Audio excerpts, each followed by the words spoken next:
guys, may i-share lang akong kwento sa inyo.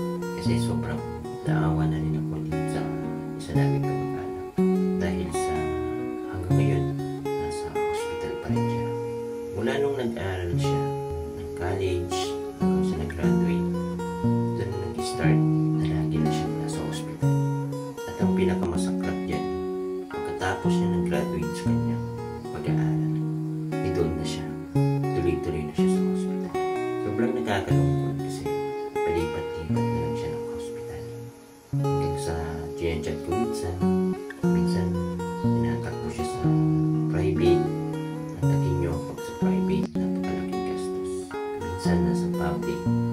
Siguro dahil sa kulang na rin ng budget. Sobrang nakakalungkot kasi sa tagal-tagal ng kanyang pag-aaral. Tapos tumabagsakan lang niya. After niya graduate, lagi na lang siya nasa hospital. Nakakalungkot talaga. Pero wala naman tayong magagawa kasi ganun talaga ang buhay. May mga pagkakataon talaga na humahantong tayo sa mga ganyan. Hindi natin alam yung pwede mangyari sa ating buhay. Hanggang sa isang araw, napagtanto ko, ingat ko siya, at inalam ko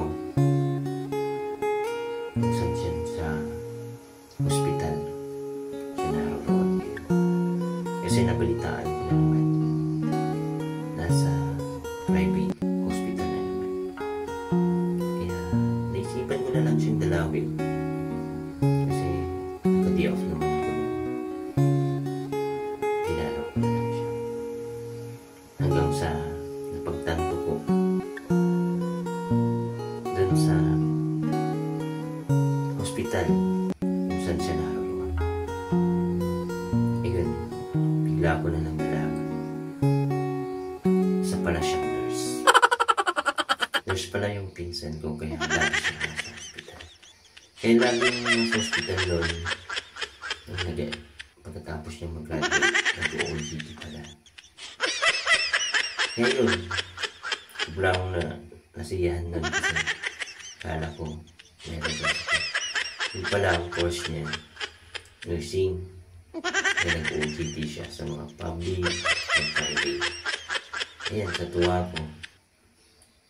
Yung pala, isa palang nurse yun. Isang kamag-anak namin. Grabe na lang ang kwento guys.